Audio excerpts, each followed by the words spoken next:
आपने एक main stream channel को यूज किया एक घर के मामलात को एक्सपोज करने के लिए। आपने एक मेन स्ट्रीम मीडिया चैनल को जिसकी जिम्मेदारी हो इंटरनेशनल रिलेशंस को दिखाना, कंपैरेटिव पॉलिटिक्स को दिखाना, पब्लिक पॉलिसी मेकिंग को दिखाना, टैबूज ऑफ द सोसाइटी को दिखाना, सोशल नॉर्म्स एंड कल्चर की पासदारी करना, उसको आपने यूज किया है घर को तोड़ने के लिए। रेहान तारिक साहब खुद तो कुछ सोचे। आप ऐसे ऐसे करके तो आ जाते हैं, कभी इफरा खान के साथ, कभी किसी और मॉडल के साथ। आप अपनी दिल पुशौरी करते हैं मेरे भाई, आप अपना दिल लगी करते हैं, या प्रोफेशन नहीं कर रहे, आप अपनी दिल लगी कर रहे हैं। इस तरह के और भी बहुत से पॉडकास्टर हैं यार, और कोई काम नहीं है, थोड़े पैसे कमा लो। वो कहते हैं एक आदमी ना एक हाथ से दुआ मांग रहा था, तो किसी ने कहा ये क्या गा रहे हो, उसने कहा थोड़ी मांग लो सुथरी मांग लो। रेहान तारिक साहब आप भी एक हाथ से कमाना शुरू कर दें। ये दोनों हाथों से आपको लूटने का चाह पड़ गया ना, और लोगों की इज्जतें नीलाम करने का चाह पड़ गया, ये महंगा पड़ेगा। ज़्यादातर लोग तो देख रहे हैं वीडियोस पे, बातें कर रहे हैं, ठीक है। जैसे कि आप अभी हमने बात की कि कंट्रोवर्सी हो सकती है कि उन दोनों ने मिलकर प्लान किया और ये चैनल को व्यूज़ आ रहे हैं, उनकी वीडियो पे अब तो शायद 4-5 मिलियन व्यूज़ भी आ चुके हैं। पर इससे क्या फ़ायदा हुआ? लोगों के घरों में क्या सीख गई कि हाँ, अपनी मियाँ बीवी के दरमियान ना अल्लाह ताला कहते हैं ये एक दूसरे का पर्दा है, मर्द औरत, ठीक है, वो एक दूसरे से। अभी पिछले दिनों एक वो वीडियो भी वायरल हुई थी एक एडल्ट कंटेंट की, मैं नाम नहीं लेना चाहता, उसको लोगों ने किस तरह बार बार आगे शेयर किया। अब एक मेरी बात सुने, चले वो तो गुनाहगार थे ही थे, उन्होंने अपनी वीडियो लीक की, आप भी गुनाहगार हुए उनके सिलसिले को आगे बढ़ाने में, आप ना बढ़ाते। आप अगर आपके पास आती आप डिलीट कर देते, आप कहते यार मैं नहीं आगे बढ़ाने का। भाई लोगों की पर्दादारी करे, अल्लाह ताला कहता है कि मैं क़यामत के दिन जिसने किसी की पर्दादारी राजदारी की होगी, मैं क़यामत के दिन उसकी राजदारी करूंगा।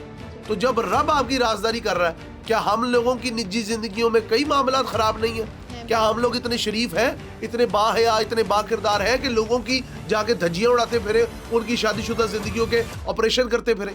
हैं हम इस जोगे? आपको क्या लगता है कि रेहान तारिक जैसे लोगों की इंस्पिरेशन क्या रजब भट्ट जैसे ही लोग हैं कि रजब भट्ट साहब? रेहान तारिक साहब बेसिकली एक हादसाती जर्नलिस्ट मुझे लगती है। तकरीरी मुकाबलों से जो भी जर्नलिस्ट बना है ना, वो इकरारुल हसन और रेहान तारिक ही बना, ठीक। तकरीरी मुकाबले हो या हादसाती जर्नलिस्ट हो, ये इकरारुल हसन हो गया, ये रेहान तारिक हो गया, ये यासिर शामी हो गया, या तो ये सिर्फ चीजें लेते हैं या एडल्ट कंटेंट पे डुअल मीनिंग बातें करते हैं। उसमें मैं ताबिश हाशमी साहब को भी लेके आऊंगा। अब जब कहते हैं ना अब जनाजा निकला तो जरा धूम से निकले सबका। तो ये तो पाकिस्तान के काफी टॉप एंकर्स और पॉडकास्ट तो भाई नहीं करना चाहिए ना ऐसे। देखिए मेरी एक बात सुने, रेहान तारिक साहब के पास और कोई टॉपिक नहीं, टॉपिक खत्म हो गए पाकिस्तान में। आप ईरान इराक पे कर लें बात यार, आप इंटरनेशनल रिलेशंस पे बात कर लें, आप पेट्रोल प्राइसेस पे बात कर लें, आप सियासतदानों पे बात कर लें। मैं तो सियासतदानों की निजी जिंदगी पे बात करने को गलत समझता हूँ। आप उनकी पब्लिक डोमेन पे बात करें, नहीं जी वो पब्लिक प्रॉपर्टी है। सोशल मीडिया सेलिब्रिटी तो सेलिब्रिटी मैं कंसिडर ही नहीं करता उन्हें, वो तो खुद साख्त है। एक कैमरे को उल्टा सीधा करके वो बन जाते सेलिब्रिटीज।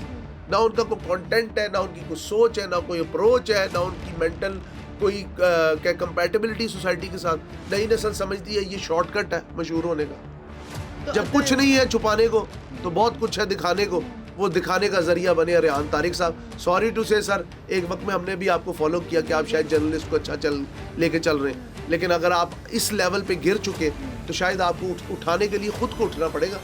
अब तो कोई आप में से कोई भी आपकी मदद नहीं करने को आए। आपको क्या लगता है अब रेहान तारिक साहब ने ये चीज़ किया तो मतलब आप रजब भट्ट की शादी या उनके डिवोर्स के बारे में किसी चीज़ के बारे में कोई बात नहीं करेंगे किसी पॉडकास्ट में बैठ के? पता क्या हुआ, देखिए I am also married man. जी जी। किसी की भी ना घर नहीं टूटना चाहिए। हत्तुल वसा ये कोशिश करें घर बसाएं, और हत्तुल वसा ये कोशिश करें अगर घर में कितने भी मामला खराब हो जाए, मैं कहता हूँ जी इज्जत नफ्स पे बात आ जाए, तब भी कोशिश करें घर बसाने की। आपस में मियाँ बीवी एक दूसरे को बंद कमरे में टक्करें मार लें, एक दूसरे से जितना मर्जी लड़ लें, लेकिन नई नस्ल उस बच्चे का मुझे एक बात बताएं, सोशल मीडिया का दौर है, ये रजिस्टर होगी चीज 10,000 चैनलों पे चली गई, तलाक। वो बच्चा, वो मासूम, वो जब उठेगा मैं उसका नाम भी नहीं ले रहा सोशल मीडिया पे। अभी तक मैंने उसका नाम नहीं लिया। मैं बेवकूफ नहीं हूँ, क्योंकि I am also father of 2 kids. मुझे पता है बच्चों की हसासियत क्या होती है। वो बच्चा जब स्कूल में जाके देखेगा कि मेरे माँ बाप का चेज़ा लिया गया सोशल मीडिया और मेन स्ट्रीम मीडिया पे, बेशक वो जितने मर्जी जो मर्जी थे, उसकी ज़हन पे साजी क्या होगी? क्या वो मेंटल डिप्रेशन में नहीं जाएगा? रेहान तारिक साहब आपकी अपनी औलाद नहीं है? आपको शर्म नहीं आती? आपको ये सोच समझ नहीं आती कि किसी के बच्चे के ऊपर क्या असर पड़ेगा? और मीडिया के अलावा फिर आप माँ बाप का रोल भी तो देखिए ना, जैसे कि उन्होंने स्टोरी लगाई है तो मैं उन्होंने कहता हूँ हाथ जी रख वो दिया जालिम बच्चे है, के। वो जालिम है। जी अपने माँ बाप का जुल्म बच्चों को नहीं नजर आता, लेकिन सोसाइटी का किरदार बड़ी जल्दी नजर आता है। और जब घर टूट जाते हैं तो बच्चे मिसाल के तौर पे अगर माँ के पास रहेंगे उन्हें बाप बुरा लगेगा, अगर बाप के पास रहेंगे उन्हें माँ बुरी लगेगी, क्योंकि उन्हें जेन साजी कर दी जाएगी। लेकिन जो सोसाइटी का किरदार होगा ना, वो उन्हें कभी नहीं भूलेगा। उसकी माँ उसे कहेगी बेटा तलाक कब हुई थी? जब इस आदमी के साथ शो किया था उसके बाद तलाक, उसके बाद डिवोर्स डीड आई थी, उससे पहले नहीं आई थी। ठीक है, अपने आप अपने बुराई तो कोई नहीं बताता, लेकिन वो बच्चा, वो मासूम बच्चा, मुझे सारी हमदर्दी है उस बच्चे से। सिर्फ उस बच्चे को सोच के आप रुक जाते रहे तारिक साहब कि यार किसी की नई नस्ल है, छोड़ो यार, और बड़े तरीके हैं शोहरत के। क्या तरीकेकार आपने अपनाया?